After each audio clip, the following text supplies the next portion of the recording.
In this video, you're going to start learning about Webpack. Now, we're not going to install Webpack or create a really boring configuration file. Instead, what I want to do is talk at a high level about what Webpack is and why tooling like Webpack even needs to exist. Finally, we're going to talk about exactly how Webpack is going to help us create React web applications. When it comes to Webpack, I often find that definitions leave a lot to be desired. For example, you could define Webpack as a module bundler for modern JavaScript apps, but that doesn't really show what Webpack does or how it's going to help us build better applications. So while that definition is true, what I'd like to do before we start installing Webpack is to explore the implications of using it. We're going to take a look at how it's going to help us inside of our applications. The first advantage of Webpack is that it allows us to organize our JavaScript. So in the end of the day, when we run our app through Webpack, we're going to get a single JavaScript file back. And that file, what's called the bundle, is going to contain everything our application needs to run. It is going to contain our dependencies. It is also going to contain our application code. That means in the end of the day, we'll be able to have a single script tag as opposed to needing as many script tags as we have JavaScript files. This can get really unwieldy. If we were to add more dependencies, we would have more script tags up here. And if we wanted to break up our app into multiple files, which we definitely want to, we would have to add even more script tags. And that can really slow down your website. Needing to make all of those requests before your app even runs can take a lot of time. So instead, we're just going to make a single request for a single script file. Now, the art of getting multiple script tags down into one is not something unique to Webpack. Tools like Gulp and Grunt have been able to do this for years, but how Webpack does it is pretty unique. So we're not just blindly concatenating all of our JavaScript and minifying it, outputting a single file. Instead, Webpack is breaking up all of the files in our application into their own little islands. These islands can then communicate using the ES6 import/export syntax. So what does that really mean for us? Well, it means that we're going to be able to break up our application into multiple files that can communicate with one another. So let's imagine in app.js, I want to take advantage of a function I defined in a separate file. I would be able to write some code along the lines of grab the add function from the add.js file in the utils folder. So this isn't exactly what we're going to write, but this is the effect it's going to have. We're going to be able to grab a variable from another file that lives somewhere else, and we're going to be able to use that variable. So if I grabbed an add function, I would be able to call add, passing in some numbers and getting the result back. This means that we're going to be able to take everything that lives in our application and put it into its own little location. This is going to allow us to still use that stuff. It's just going to be more scalable. Each thing will live in its own place. That'll prevent us from getting into situations like this where everything our application needs lives in a single file. So that means we'll be taking our components like indecision app and breaking that out into its own file. Same thing is true with header, action, options, and all of the other components that make up indecision app. In the end of the day, app.js is actually going to be a really simple file. It is going to grab all of those components from whatever file they happen to live in, and it is going to put them together, getting them rendered to the screen.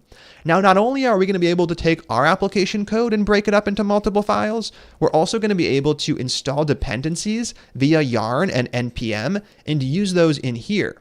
So I might say something else. I might say, grab React from the React npm module. Now, obviously, there's a piece of code I'm going to write in place of this comment, but this is the general idea. We're going to be able to grab our third-party dependencies that were installed with npm or yarn and that live in the node modules directory.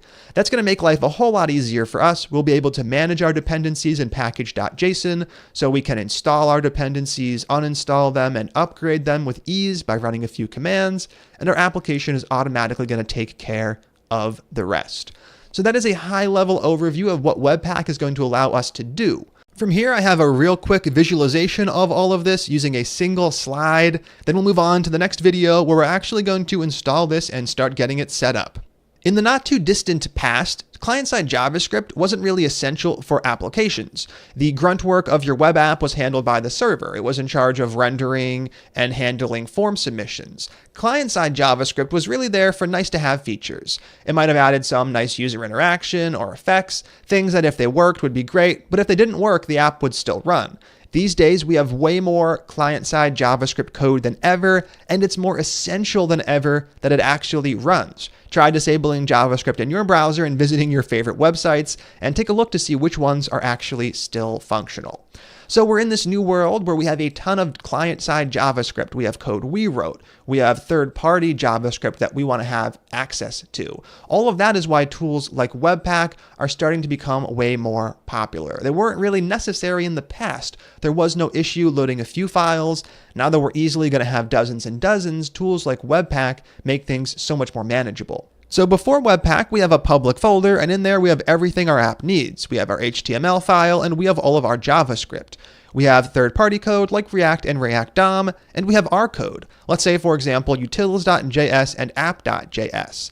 Now we already know what's going to happen from here. We're going to load all of them in via script tags, and we have to do it in the correct order because we're relying on the global JavaScript namespace. So React has to come first.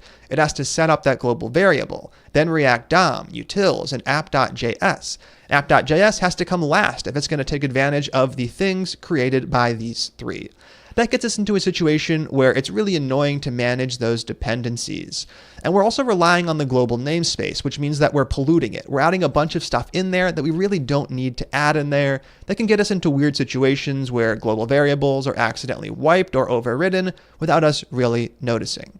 So instead of having everything like this, we're going to be breaking up our app into a directory structure like this. Do we still have a public folder? Sure, we're still serving up some assets, but we also have a source folder for our client-side JavaScript, and we have a node modules folder, which is going to contain our third-party dependencies, like React and React DOM.